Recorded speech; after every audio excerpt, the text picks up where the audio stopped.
За үзэгч та бүхний амгалан ирээ. За Монголын үндэсний олон нийтийн телевизийн шууд ярилцлага эхэлж байна. За энэ удаагийн ярилцлагаар 5 толгойн орд газрыг ашиглахтай холбогдсон холбогдох гэрээний төслийн хувилбарын талаар зарим асуудлыг хөндөж ярилцах болно. За ярилцлагад улсын их хурлын даргын зөвлөх ганц оролцож байна. Тэгэхээр сүүлийн өдрүүдэд 95 толгойн орд газрыг ашиглах гэрээний төслийн хувилбартай холбогдсон асуудал улс төрийн хүрээнд анхаарал татаж яригдж байна. За улсын их хурлын дарга инквалдын хувьд улсын их хурлын чуулганы хаврын чуулганы нээлтийн хуралдаанд үг хэлсэн. За энэ үгэнд дурддагдж анхаарал татсан гол асуудлын нэг бол 5 толгойн орд газрыг ашиглах тухай гэрээний төслийн хувилбар цаашдаа үндэсний аюулгүй байдалд сөргөөр нөлөөлөх үндэсний эрх ашигт нийцэж чадхааргүй байна гэдэг байр сууриас хандсан. За Монгол улсын эдийн засгийн хувьд бол цаашдаа нэг зах зээлээс бүрэн хамааралтай болох нөхцөл байдал үүсгэр байна. За бас холбогдох томоохон баримт төчгүүдийн үзэл баримталтай бас зөрчилдөж байна гэдэг асуудлыг хүндсэн байгаа. За засгийн газрын хувьд бол тухайн гэрээний төслийг боловсруулахдаа ямар нэг хууль зөрчөөгүй, хууль зөрчсөн ямар ч заалт тусаагүй. Ер нь бол эдийн засагт ашигтай хувилбараар боловсруулсан гэдгийг холбогдох сайд мэдэгдээд байгаа. За энэ асуудалтай холбогдуулж зарим асуудлыг хөндөж ярилцах болно. Тэгэхээр таны хувьд гэрээний төслийн хувилбартай хамгийн сүүлд хэдий танилцсан? За юуны өмнө гэрээтэй холбоотой их хурлын даргын байр суурийг бид маш тодорхой харсан байгаа. Энэтэй холбоотой их хурлын дарга яагаад ийм байр суурь илэрхийлж ярих болсон бэ гэдэг тайлбарыг өгье гэж бодож байна. За гэрээг бол 4 сарын 6-ны өдөр гадаад ямар дамжуулаад улсын их хурлын дарга өөр дээр авсан байгаа. Гэтэл энэ гэрээ маань өөрөө жинхэнэ хувилбар биш болж таарсан. Энэний дараа бол инксагийн сая 4 сарын 6-ны өөр нэг хувилбарыг гаргаж ирсэн байна. Эндээс юу харагдаж байна гэхээр зэрэг 2 дугаар сард ярьжсэн гэрээгээ 2 ямд өгсөн байна. Гадаад ям, хууль зүйн ямд. Бусны ямдууд бол чинь өгөөгүй байх жишээтэй. Ингээд 4 сарын 6-ны өөр хувилбар дээр гарын үсэг сурахаар бэлтгэж байжээ гэдэг. Ийм эргэлзээ төрөөд байна л да. Жинхэнэ гэрээгээ нуучаад хуурамч гэрээ зурх. Улсын хурлын удирдлагын хувьд аль гэрээний төсөлтөнд танилцаад за юуны өмнө 4 сарын 3-ны өдрийн төсөлтөд танилцсаж тухайн үед бол энэс өөр төсөл байгаагүй үстэй. Ингээ байр суурийг маш тодорхой дурдсан байгаа. За энэний дараа 4 сарын 6-ны өдрийн жинхэнэ гэрээ гэдэг байгаа. Энэ гэрээг бол улсын их хурл хүлээж авсан. Энийг бол өнгөрсөн 3 дахь өдөр. За ингээд 4 дахь 5 дахь хагасаа бүтэн сайн өнөөдөр 1 дахь өдөр. Тэгээ 5 хоногийн гэрээн дээр улсын их хурлын холбогдох албан тушаалтнууд хуулийн зөвлөхөө үед миний бие ажиллаж байгаа. Таны хувьд энэ хоёр студид авчирсан төслийн хувилбарууд бол аль нь гэсэн үг вэ? Би айцаас хувилбарыг аваа явж байна л да. Гэхдээ өнөөдөр тантай би сүүлчийн хувилбар буюу жинхэнэ гэрээ гэдэг тэр 4 сарын 6-ны өдрийн хувилбарыг холбоотой тайлбар өгье гэж бодож байна. Энэ төслийн хувилбараар бол ер нь эдийн засагт цаашдаа энэ ордын гэрээ хамгийн гол нь үр ашиг өгч чадах хэсэг талаар ямар дүгнэлт хийж гэнэ гэсэн үг. Маш товчондоо бол энэ гэрээ бол Монгол улсын эрх ашигыг хамгаалж чадаагүй. Монгол улсын ирээдүйн хөгжлийг хангаж чадаагүй. Дээр нь Монгол улсад хохиростой ийм гэрээ болжээ гэж дүгнэж байгаа. Товчондоо. Заастууд гэдэг асуудал бол энэ гэрээнийх нь холбогдох зааст тус бүрээр нь тайлбарлаж болж байгаа. Харамсалтай энэ богино хугацаанд бол ийм их гэрээг бид нар ярих боломжгүй. Тийм учраас тодорхой гол заастуудыг яриа явъя гэдэг. Ер нь бол хэдэн хуудас нөр гэрээ байна гэсэн үг. Ямар төрлийн гэрээнүүд за 3 төрлийн гэрээ байна. Тий, хамтын ажиллагааны гэрээ, хөрөнгө оруулалтын гэрээ, төмөр замын концессийн гэрээ гэдэг. Энэ гэрээ 3 гэрээг бол 3 улсын хооронд нь нэгдмэл маягаар маш их уяздатаагаар нэг гэрээнд байгаа зааст нөгөө гэрээнийхээ заасттай уяздах жишээтэй. Эсвэл нэг гэрээнээс нөгөө гэрээ рүүгээ зааст руугаа заачдаг. Тийм үү? Хооронд нь холбосон уйсан энэ гэрээн дээр байхгүй зааст нөгөө гэрээндээ үйлчлэх боломжийг нээж өгсөн нөгөө гэрээгээр. Ийм нэгдмэл гэдэг юм уу да? Ийм гэрээ байгаа. Гэрээний хэрэгж хугацаа хэдэн жилээр тогтоохоор яригдсан гэсэн үг. Гол ер нь бол аливаа гэрээ гол нөхцлүүд байдаг. Чин гэрээний хугацаа. За гэрээний үндсэн хугацаа 30 жил. 30 жилээр сонгох боломжтой. Гэхдээ энэ гэрээн дээр өөр нэг хөрөнгө оруулагч тасыг энэ хугацаатай холбоотой оруулсан нэг зааст байгаа юм. Тэр нь юу гэхээр хөрөнгө оруулалтаа нөхөөгүй бол нөхөх хүртэл хугацаагаар гэрээг сунгана гэж. Ингээд үцхээр 60 жилийн хугацаанд хөрөнгө оруулалтаа нөхөөгүй бол дахиад тодорхойгүй хугацаагаар хөрөнгө оруулалтаа нөхөх хүртэл хугацаагаар энэ гэрээ сунгагдахаар ийм одоо чинь хугацаан дээр ийм зааст оросчихсан баг жишээтэй. Тэгэхээр гэрээний хугацааг бид нар хянах боломжгүй засгийн газар. Яагаад гэвэл хөрөнгө оруулалтын хэмжээ хизээ ямар хөрөнгө оруулалт хийх, хөрөнгө оруулалтын хуваар техник эдийн засгийн үндэслэлээс тооцоо, жилд олборлох нүүрсний хэмжээ, экспортын гаргах нүүрсний хэмжээ, борлуулах үн бүх юма энэ компани өөрийнхөө үзмжээр дангаараа шийдвэрлэнэ. Ингээд тооцоод үзэхээр өөрийнхөө хөрөнгө оруулалтыг асар өндөр хэмжээнд тавьчаад хөрөнгө оруулалтаа нөхөх боломжгүйгээр энэ бизнесийг удирдах аваа явах юм бол нөгөө 60 жилийн хугацаанд байтугай одоо үргэлжлэхээр ийм гэрээ харагдчих. Хугацааны хувьд хугацааны талаас өөр ямар нэг хуулиар одоо хязгаарласан нөхцөл боломж бол байхгүй гэсэн үг. Одоо энэ гэрээгээр бас хугацааг хязгаарлах боломжгүй. Үндсэн хугацаа 30-аар сонгох гэж байгаа боловч түрүүний миний хэлдгээр хөрөнгө оруулалтаа нөхөх хүртэл хугацаагаар сунгана гэдэг. Ийм нөхцөл энд байгаа. Ер нь гэрээний нийт хугацаанд Монголын эдийн засагт ямар нааштай нөлөөллийг үзүүлнэ гэж тооцсон бол за ер нь бол одоо үндэсний эрх ашигт нийцэхгүйгээд байгаа гол үндсэн шалтгаан аль заалттай илүү холбоотой байна гэсэн үг. За 4 сарын 3-ны тэр гэрээнд бол маш ноцтойгоор нэг зааст орж ирсэн. Тэр нь юу гэхээр зэрэг засгийн газар үүргээ зөрчигтэй холбоотой хэсэг дээр засгийн газар үндэсний аюулгүй байдал батсан хамгаалах нийтийн ашиг сонирхолтой холбоотой аливаа шийдвэр гаргуул гэрээг зөрчилд үүсгэр. Ингээд тооцоод үзэхээр энэ бол өөрөө төрийн бүрэг эрх байхгүй юу? Халдшгүй бүрэг эрх. Бид нар үндэсний аюулгүй байдалтайгаа холбоотой тийм үү? Нийтийн ашиг сонирхолтой холбоотой тэр тусмаа бүр батлан хамгаалах та холбоотой ямар ч шийдвэр гаргах эрх байгаа ш төрд. Хэрвээ энэ шийдвэр гаргаад энэ хөрөнгө оруулагчид муугар нөлөөлөх юм бол засгийн газрыг гэрээг зөрчилд үүсгэр. Ийм ноцтой зааст тэн дотор байсан. 4 сарын 6-ны гэрээнд тэрийг авчихсан байлээ. Ер нь бол эдийн засгийн үр ашиг талаас нь харуул одоо төслийн нийт хугацаанд 4 тэрбум ам долларын одоо хөрөнгө оруулалт хийх боломжтой гэдэг байдлаар засгийн газар тайлбар хийж байна. Энэ бодиттой тооцоо мөн үү? Тийм. Өнөөдөр бид нар юу яриад байна гэхээр бүгд тийм хэлбэрээр ярьж байгаа. Өөрөөр энэ гэрээг хийж байгаа их сайхан сайд бол PR хийж байгаа хэлбэрээр ярьдаг. Гэрээний 1-р үеийг дуусчих, 2-р үеийг дуусчих, 3-р үеийг дуусчих гэдэг юм уу. Үнэхээр яг энд ямар ашигтай нөхцөл байдал үүсэж байгаа юм бэ гэдэг ярьдгүү. Жишээлбэл өөрөө хэлж чинь 4 тэрбумын хөрөнгө оруулалт. Яг энэ гэрээгээр бол 4 тэрбумын хөрөнгө оруулалт хийх үүрэг хүзээгээгүй байгаа. Хөрөнгө оруулалт 4 тэрбум орчим болно гэж байгаа. Гэхдээ санхүүжилтийн гэрээ техник эдийн засгийн тооцоо судалгаанаас шалтгаалаад тухай болсон өөрчлөгдөн гэж. Энэ заас дээр юу харуулж байна гэхээр 4 тэрбумыг өөрчлөх боломжийг өөртөө аваад үзчихэж байгаа. Хоёрт 4 тэрбумда одоо ухаан худгийн ордыг ашигладаг Energy Resource компани хөрөнгийг тооцож оруулна гэж байгаа. 1 тэрбум долларт тооцож. Ухаан худаг компани 1.3 тэрбум долларын өртөө байгаа. Өөрийнх нь үндсэн хөрөнгө 400 сая доллар. Ийм компанийг 1 тэрбумаар үнэлээд хөрөнгө оруулалтанд оруулна гэж тооцсон байна.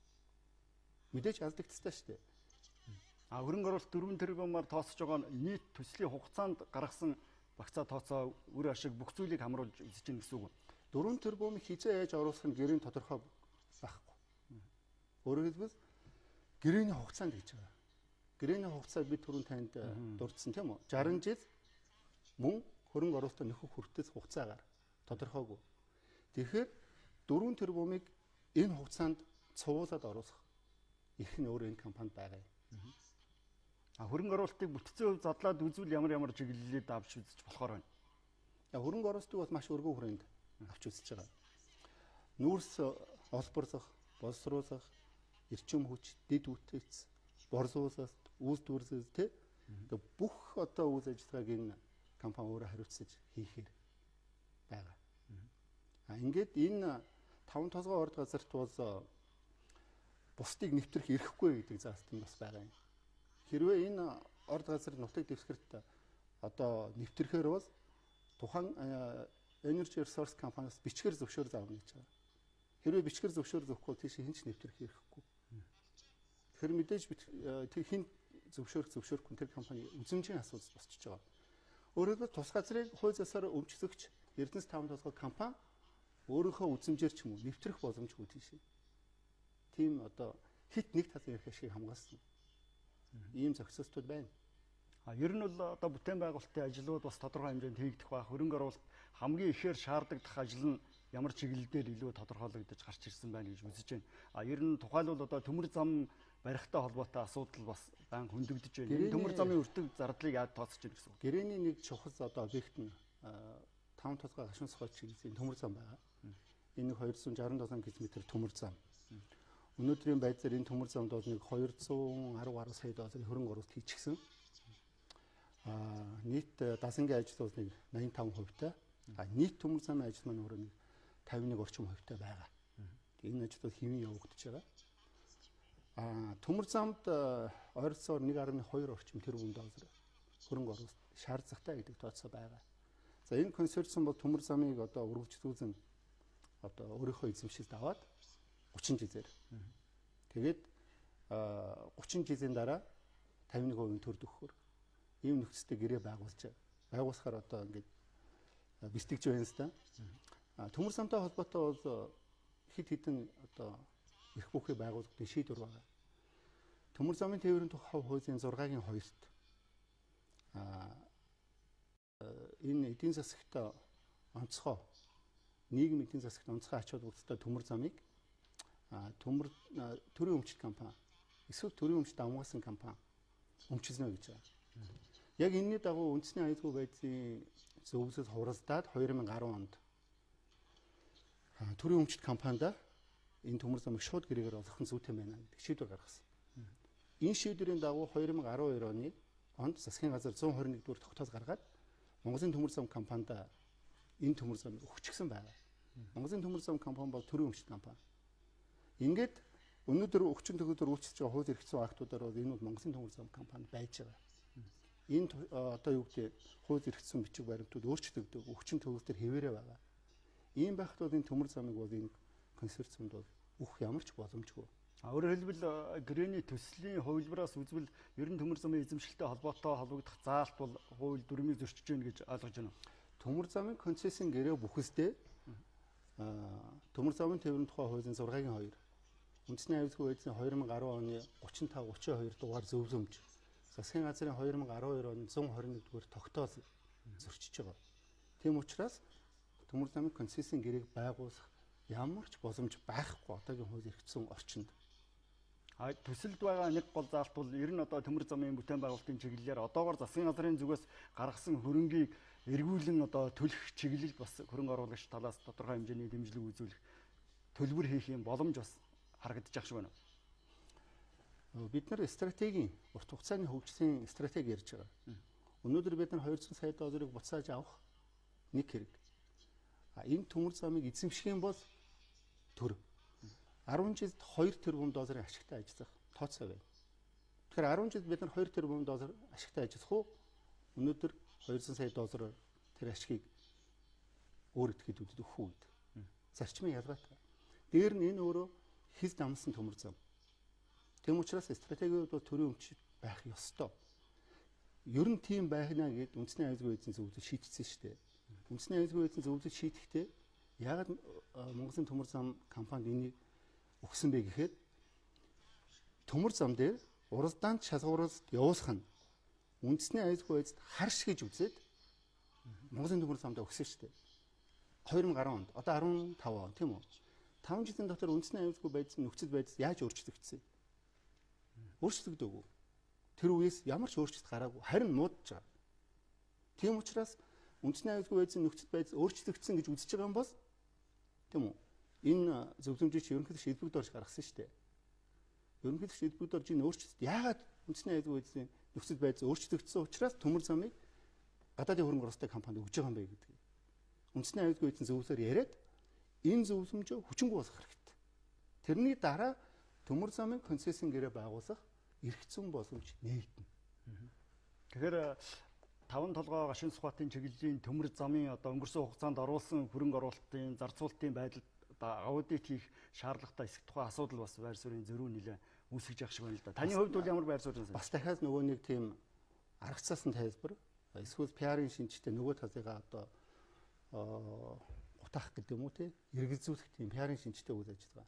Би зам тээврийн сайд байсны хувьд энэ төмөр замыг 13% гүйцэтгэлтэй байхад Инфосys компани шилжүүлж аваад ажилласан. Би одоо энэ телевизээр маш хариуцлагатай хэлмээр байгаа юм. Энэ төмөр замыг барих бондоос 219 орчим сая долларыг бид нар зарцуулсан байгаа. Маш хариуцлагатай хэлж хийх ахуйн асуудал байхгүй. Хэрвээ тийм бол тэр хариуцлага хүлээх бэлэн байна. Өнөөдөр ч аудит ороод шалгуулах бэлэн байна. Орооч ээ гэж би хүсэж байна. Дээр нь төмөр замын бүтээн байгуулалтын мөнгө зам тээврийн ямар дамждаггүй юм. Энэ мөнгө хөгжлийн банкнд байршдаг. Хөгжлийн банкнаас Samsung компани руу шилждэг. Samsung компани гүйцэтгэлээ хянуулдаг. Энэ бүх гүйцэтгэлийг хянаад газар дээр нь Германы төмөр зам буюу Deutsche Bahn гэдэг дэлхийн 1 номерын төмөр замын компани хянагч нар ажиллаж байгаа. Германууд. Германууд тэр гүйцэтгэлийг хянаад тэгээд бацаажуулаад өгдөг. Өөрөөр хэлбэл үнэхээр тэнд хийсэн ажил зарцуулсан мөнгөтэйг нийцэж гинүү гэдгийг Германы Deutsche Bahn компани хянагч нар хянаж байгаа. Солонгосын Samsung компани гүйцэтгэж байгаа. Дэлхийн одоо баг 1-2-т ордог компаниудтай тийм нийлж тэндээс одоо мөнгө иднэ гэдэг одоо ийм бодол яаж энэ хүмүүс төрж байна гэдэг. За. Тэгэхээр 95 толгойн ордыг ашиглах тухай гэрээний төслийн хүрээнд яригдж байгаа нэг чухал асуудал бол иргэдийн эзэмшдэг хувьцааг яаж үнцэнтэй болгох юм бэ? Ер нь хөрөнгө оруулагч талдаа засгийн газар гэрээ байгуулахдаа энэ асуудлыг тодорхой болгох ёстой юм шүү гэдэг асуудлыг бас зарим төлөөлөлдөд байгаа. Тэгэхээр хувьцааны асуудал ярих шаардлагагүй юу? Чухал асуудал. 1072 хувьцааны эзэмшигч нь та бүхэн Монголын иргэд байгаа. 5 толгойн ордоос бидний одоо эдийн засгийн үр өгөөжийг авах арга бол энэ. Төр засаг өөрөө биднэрт 1072 хувьцаа одоо юу гэдэг гаргаж өгч байна. Одоо энийг үр өгөөжтэй байх үүрэг нь дахиад төр засагт байгаа. Яг энэ асуудлаар өргөдлийн байнгын ороо тогтоол гаргасан. Сая 2 сарын 18-ны өдөр засгийн газарт үүрэг өгсөн байгаа. Иргэдийн 1072 ширхэг хувьцааг эдийн засгийн үр өгөөжтэй байх хэлбэрээр 5 толгойн хэлцээрт бие даасан тусгаалan бие даасан бүлэг оруулах гэж үүрэг өгсөн. Энэ хэрэгжээг байгаа. Энэ дотор 1072 та хувьцаатай холбоотой нэг ч зааст байхгүй. 1072 хувьцаатай иргэд буюу ойролцоогоор Эрдэнэс 5 толгой компани 20 орчим хувийг эзэмшиж байгаа иргэдийн эрх ашигыг хамгаалсан нэг ч зааст энд байхгүй. Монгол улсын ерөнхийлөгч Илүүд Оржийн хувьд өнгөрсөн баасан гарагийн чуулганы нэгдсэн хуралдаан дээр тайлан 5 хуваараа бас 5 талхаа асуудлаар байр суурь илэрхийлсэн. Энэ үеэр яригдаж өөрийнх нь одоо байр суурийн чиг хандлагаас үзвэл ерөөсөө энэ хувьцаатай холбоотой асуудлаар бол хоёр тал ярих ёсгүй юм аа. Энэ бол улсын хурал дээр тусдаа яригдах асуудал гэсэн байр сууринаас хандаж ярьсан шүү дээ. Энэ одоо цаашдаа яаж явах ёстой гэсэн үг юм. Үгүй л дээ. Би энэ дээр танаас арай өөрөөр ойлгож байна. Нэгт ерөнхийлөгч 1072 хувьцаанд анхаарлаа хандуулж байгаа нь маш чухал. Энэ бол одоо үнэхээр чухал юм. Ерөнхийлөгч улсын их хурлын энэ дээр хэлчихсэн шүү дээ. 1072 хувьцаатай холбоотой шийдэл заавал гарах ёстой шүү гэдгийг. 60 жил үргэлжилсэн. Магадгүй тодорхой бос хугацаагаар үргэлжилсээр хийж байгаа гэрээнд 1072 хувьцаатай холбоотой иргэдийн эрх ашиг заавал тусгах хэрэгтэй гэдэг байр суурьтай байна. Би бол 1072 хувьцааг эзэмшигчийн хувьд. Нөгөө талаар энийг энэ гэрээнд тусахад хориглох ямар ч хинч хориглох боломжгүй. Яг л гэрээ өөрөө чөлөөт эргэтгэж. Тухайн асуудал үндэсний аюулгүй байдлын зөвлөлөөс ямар шийдвэр гарсан гэсэн үг? 1072 хувьцаа бол үндэсний аюулгүй байдлын зөвлөлтөөр яригдаагүй. Энэ бол улсын хурлын тогтоолт байгаа. Улсын хурлын 2010 оны 39 дугаар тогтоолт. Сая харин өргөдлийн байнгын хороо тогтоол гаргачихсан. Энийг хэрэгжүүлэх хэрэгтэй. Энэ хэрэгжээгүй байхад засгийн газар дотоодын одоо юу гэдэг эрх бүхий байгууллагуудын шийдвэрийг зөрчсөн хэрэгт орно. Тэгэх юм бол дахиад энэ гэрээнийхаа дагуу засгийн газар үүргээ зөрчсөн гэдгээр арбитрт дуудагдана. Өөрөөр хэлбэл өргөдлийн байнгын хороо ийм 1072-тай холбоотой тогтоол гаргах засгийн газар бизнесгүйгээр хөрөнгө оруулагчтай гэрээ байгуулах юм бол хөрөнгө оруулагчийг төөрөгдүүлсэн нөгөө тэр буруу өөртөө хүлээх болно. Ер нь гэрээний төслийн хувилбараас үзвэл хөрөнгө оруулагч талд татварын гэдэг юм уу тодорхой санхүүгийн одоо хөнгөлөлтөө нөхцлүүдээр бас ажиллах боломжийг үл нээж өгөх үү? Хөрөнгө оруулалтын гэрээр тийм бүрэн боломж байгаа. Тогтворжуулсан татвар төлөх ёстой. Тэр бүх нөхцлүүдийг бид нар өгч байгаа. Тэрнээс илүү юм өгч байгаа. Тухайлбал энэ компанид. За тухайлбал таван толгойн ашиглалтын үйл ажиллагааг бие дааж өөрийнхөө үзмжээр явуулах эрхийг Эрдэнэс таван толгойгоос бүрэн шилжүүлж авч байгаа. Эрдэнэс таван толгойн газрыг өөр дээрээ бүрэн шилжүүлж авч байгаа. Эрдэнэс таван толгойн техник төхөөрөмж ажилчдыг бүрэн шилжүүлж авч байгаа. Ингээд өөрөөр хэлбэл энэ компани өөрийнхөө ямар ч бизнесийн үйл ажиллагаа явуулах боломжгүй ийм нөхцөл байдалд үлдчихэж байгаа. Тэгсэн мөрцөө Часкогийн $142 сая өрийг бол төлнө. Бус төрийн төлөхгүй гэж. Часкогийн гэрээг шилжүүлж авахгүй консорциум. Зөвхөн өөрийн төлөөд гэрээний эрх үүрэг нь бол Эрдэнэс таван толгой дээр орхиж байгаа. Ямар ч бизнесийн үйл ажиллагаа явуулах боломжгүй болсон Эрдэнэс таван толгой Часкогийн өмнө тэр гэрээний үүргийг хүлээгээд үлдчихэв. Энэ бол ямар үүрэг хариуцлага үлдэхээр байна гэсэн үг. Ерөөсөө бүх үүрэг хариуцсан нь үлдчихэж байгаа. Төлбөрөөс бусдна. Бүх үүрэг хариуцсан хэвээрээ үлдчихэж байгаа. Зөвхөн тэр $142 сая төлбөрийг консорциум төлөх үүрэг хүлээж байгаа. Энд. Энэ бол одоо хангалттай бус байна гэсэн үг. Хангалттай бус. Хангалттай өөр ямар үүргийг хүлээх ёстой? Өөрөөр хэлбэл энэ Эрдэнэс таван толгой Часкогийн өмнө хүлээсэн бүх эрх үүргийг шилжүүлж авах хэрэгтэй. За дараа нэг энэ гэрээг байгуулснаас хойш гэрээний хугацаанд засгийн газар ямар ч нэмэлт нөхцөл тавьж болохгүй, тавих хэрэггүй. Мөн борлуулалтынхаа бүх орлогыг гадагшаа гаргана. Гадаадад байршуулна. Зарим төлбөрийг гадаадад хийнэ гэж байна. Инхээр Монгол Улсын валютын нөөцийг нэмэгдүүлэх боломж үүсэхгүй. Дотоодод борлуулсан нүүрс, гадаадад борлуулсан нүүрсний орлогыг гадагшаага гаргахаар бүгдийг гадагшаа гаргахаар хийсэн байгаа гэрээд. Гэх мэтсэн эдийн засгийн өөрөө өөрийн хувьд ч гэсэн ашиггүй залтууд энд маш олон байна. Ер нь бол улсын төсөв жил болгон хэдэн төгрөгийн орлого төвлөрөх боломж байна. Ер нь бол яг зөвхөн өгөх ёстой татваруудыг төлөөд явна шүү дээ. Тэр бол хинч төлдөг юм шүү дээ. Ажилчдын эрүүл мэнд, нийгмийн даатгалыг төлнө тийм үү? За дээр нь ашиг нутгийн нөөц ашигласны татвараа төлнө. Энэс гадна өөр нэг юм юу гэхээр зэрэг Energy Resource компани Эрдэнэс таван толгой компанид хамтын ажиллагааны төлбөр төлнө. Борлуулалтын орлогын 2%. Жил болгон.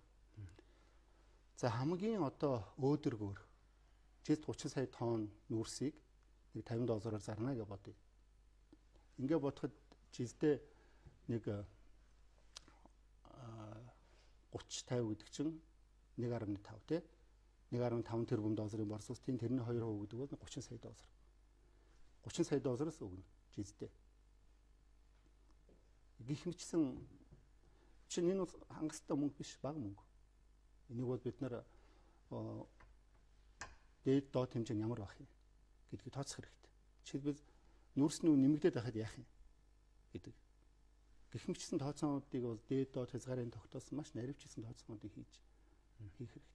Тэгэхээр зарим холбогдох төлөөллүүдийг мэдэгдэж байгаа талуудын байр сууриас ажиглал ер нь төрийн эзэмшлийн хувь хэмжээтэй холбоотой асуудал бас анхаарал татж байна. Ер нь ордын 51-ээс доошгүй хувийг төр эзэмших ёстой гэж зарим төлөөлөл мэдэгдэж байгаа л да. Өөрөөр хэлбэл улсын төсвийн хөрөнгөөр хайгуулна хийгдсэн учраас энэ зарчим бол одоо зайлшгүй таван толгой дээр бас мөрдөгдөх ёстой маа гэдэг асуудлыг хөндөж байна.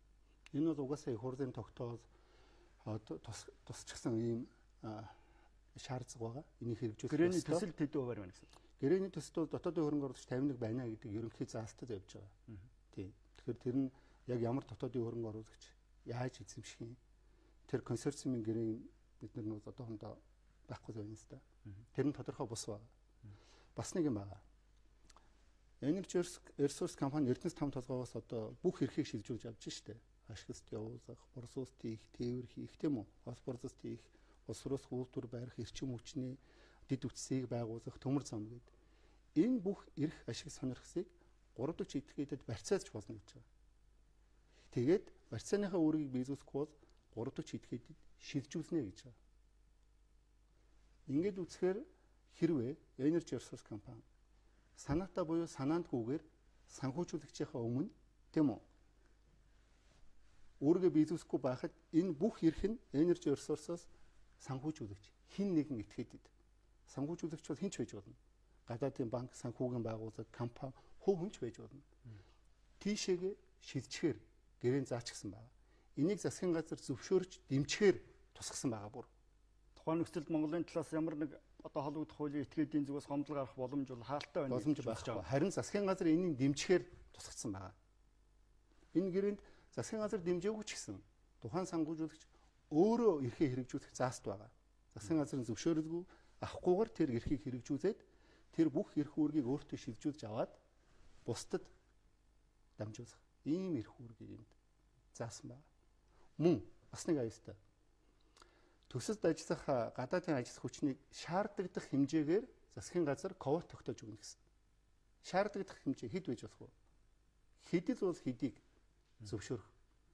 Тэгсэн мөртлөө Монгол ажилчдыг өрсөлдөөний журмаар авч ажилуулахыг ирмэлзэн гэж үүрэг хүсэж байгаа. Ирмэлзэн гэдэг бол зөвхөн тунхаглаад өрсөлдөөний журмаар хинтээ яаж өрсөлдөх юм? Үнэхээр манай ажилчдын мэдлэг ур чадвар тэр гадны ажилчдын өрсөлдөөд хүрэхгүй бол яах юм?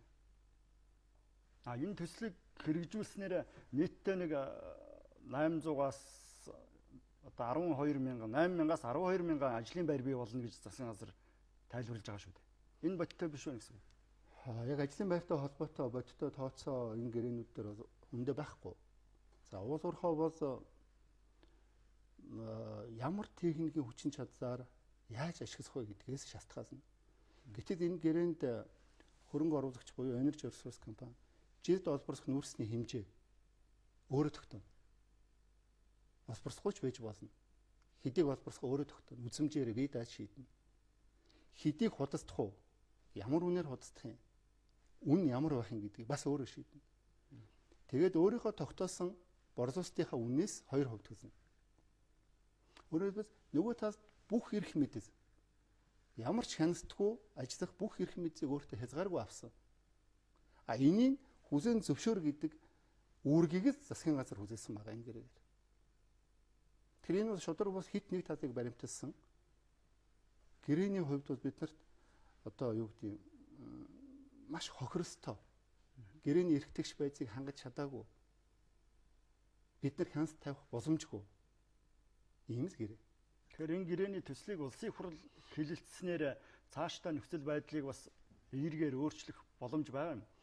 Одоо бидний парламентын засгийн гавьяа буюу ач тус гарч байна. Яг одоо их хурал дээр яг саяны ярьсан залтуудыг нэгтэлж мэдээж 76 гишүүн нийтийн эрх ашиг тийм үү?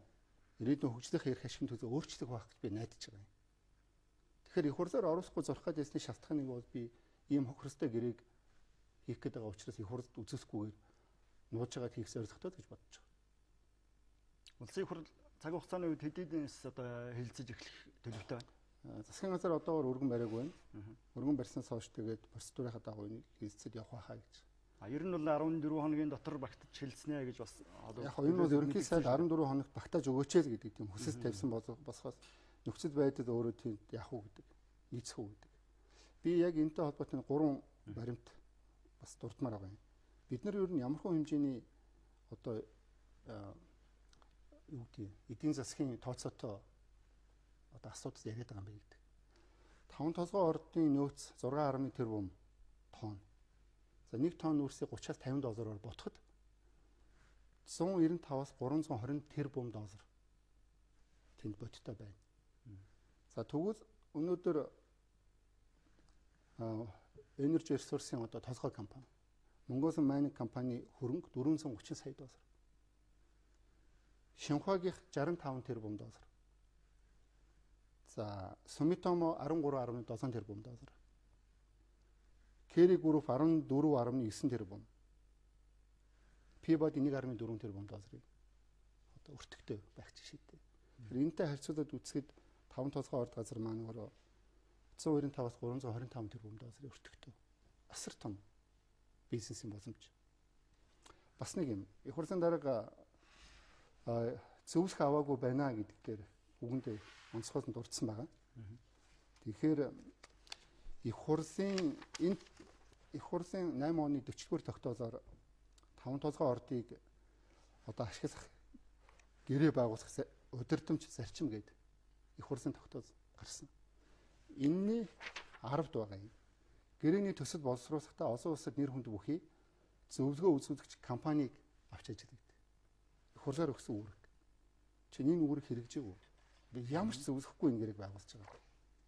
А нөгөө талд нь бол дэлхийд рейтингээрээ дандаа эхний 5-д ордог том компани 4 бай.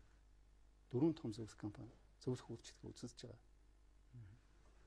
За мөн 2010 оны 5 сарын 18-ны өдрийн үндэсний аюулгүй эзэн зөвсийн хуралдааны тэмдэглэл байдаг. Энэ тэмдэглэлд 5 толгоон хэлцээрийг явуулахдаа мэрэгжлийн зохих төвшөнд хадгалж улс төрийн албан тушаалтан хэлцээрийн аль нэг талд оролцуулахгүй байх зарчмыг баримтаснаа гэж заасан. Тэгэхээр бид нэр өнөөдөр хэлцээрийг улс төрч удирдах болохгүй гэдэг үндэсний аюулгүй эзэн зөвлөлийн зарчим маань хэврээ юу үгүй юм уу? Ямар төлөөлөл удирдах ёстой гэж. Мэргэжлийн эрдэмтүүд, мэргэжлийн баг яг тухайн эдийн засагт хуульч гэдэг юм уу те? Энэ чиглэлээр олон жил ажилласан туршлагатай мэргэжлийн өөрөөр улс төрийн албан тушаалтан хэлцээрийг хийж болохгүй гэдэг. Ийм одоо үндэсний аюулгүй эзэн чиглэл 2010 онд гарсан байна. Ийм нөхцөлд улсын хурал ямар нэг байдлаар оролцохоор бас улс төржилт явагдах гэдэг юм уу? Өөр байдлаар хандах байдал үүсэхгүй юу? Яг улс төржүүлэх нэг нь улс төржүүлсэн зүйлс. Гэхдээ их хурлч өөрөө бүхэл бүтэн институтс байгаа. 16 хүн байгаа тэнд. Тэгээд тэр чинь банкны хороодоор орно, намын бүлгүүдээр орно, тийм үү? Тэгээд их хурлын хэсгээ шийднэ. Дахиад банкны хороондоо шилжинэ. Ажлын хэсэг байгуулагдана. Тэгээд их хурлд анхны хэсэг үзэг, хоёр дахь хэсэг үзэг.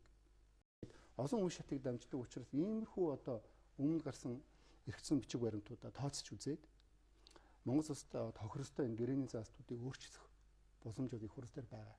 Улс төрчхөөсөө илүү энэ гэрээ өөрөө засагдах, Монгол улсын эрх ашигыг хамгаалсан хэлбэрээр өөрчлөгдөх боломж нь их хурц дээр байна. Монгол улсын ерөнхийлөгчийн хувьд бол байр суурь илэрхийлэхдээ энэ гэрээтэй холбогдолтой асуудлуудыг хэлэлцэхдээ төвшөнд шийдвэрээ гаргах боломжтой. Өөрөөр эрх мэдлийн хүрээнд асуудлаа шийдээд явах ёстой гэсэн хандлагаар ярьлаа шүү дээ. Ерөнхийлөгч 5 дахь өдөр үг хэлэхдээ их хурлын даргын байр суурийг дэмжсэн гэж би ойлгож байгаа. Яагаад гэвэл хөрөнгө оруулалтын гэрээний татврын тогтворжилтынхоос орчинд энэ гэрээгээ хийгээ яваач гэдэг үг хэлсэн байгаа. Та анзаарсан уу? Тэр бол ийм зузаан гэрээ хэрэггүй. Одоо байгаа хөрөнгө оруулалтынхаа гэрээний орчинд өөх ёстой юм өгөөд гэрээгээ хийгээч гэсэн утгатай. Ингэж харагдсан. Тийм ч утгаар энэ үгийг хэлсэн байх гэж бодож байгаа. Гэрээний төсөлд яг ямар хүрээний асуудлыг их хурл одоо зайлшгүй шийдэх, аль хэсгийн засгийн газар алийн одоо аж ахуйн нэгжүүд хоорондоо зохицох юм боломж байна гэж ойлгож байна. Их хурлын 39-р тогтоолд зааснаар бол хөрөнгө оруулалтын гэрээний нөхцөлийг их хурлаар хэлэлцүүлэн шийдвэрлэнэ гэсэн учраас хөрөнгө оруулалтын гэрээтэй холбоотой бүх нөхцөлийг их хурл хэлэлцэн шийдвэрлэх ёстой. Нөгөө талаараа энэ өөрөө алдаа гарах нөхцөлийг маш их бууруулж байгаа. 76 хүн хэлэлцээд ярина гэдэг бол тэнд бол мэрэгжлийн улс төрчид байгаа. Олон удаа 3, 4, 5 удаа их хурлд сонгогдсон парламентын хуучин хашир гишүүд байна. Хуульцсан сайд байсан хүмүүс байна. Ялангуяа оюу толгойн гэрээ хийж исэн их хурлын гишүүд сайд нар байна. Тэд нар алдаа оноогоо мэдж байгаа. Юун дээр алдаа гаргасан. Одоо энийг яагаад алдаж болохгүй гэдгийг. Ялангуяа би бол Нямдор сайдад маш их найдаж байна. Өнөөдөр одоо энэ гэрээг Нямдорч сайд шиг ингэж үзэж зөвлөгөө өгөх ийм одоо хуульч их хурлд байгаад бол их баяртай байна. Ер нь бол нэг үе гарсан яриа бол одоо хөрөнгө оруулагчдын хувьд бол бас нэг тийм таатай биш хандлага бий болоод эхэллээ. Энэ гэрээний төслийг одоо боловсруулах явцыг гэдэг юм уу хилцээ хийх явцыг улс төржүүлсэн байдлаас болоод одоо үргэж ийн заагаа барьж ийн гэдэг асуудлыг бас зарим төлөөл мэдэгдэл байна шүү дээ. Ийм хандлага та өөрөө анзаарч байна уу? Би миний ярьж байгаа юм бол дандаа би гэрээний нөхцөл заалтуудыг ярьж байна. Энд ямар нэгэн улс төржилт байхгүй. Улс төржилт гэдэг бол өөр юм. Одоо популизм гэж бид нэр ярьдаг тийм үү? Тийм популист амлалтуудыг өгдөг. Эсвэл төөрөгдүүлсэн тийм маш сайхан болно гэдэг ч юм уу. Бүх юм гоё болох гэж байна гэдэг ч юм уу ярьдаг. Гэхдээ яагаад яаж гоё болох вэ гэдэг тодорхойгүй. Энэ гэрээнээс харахад тийм боломжууд надад харагдахгүй байгаа.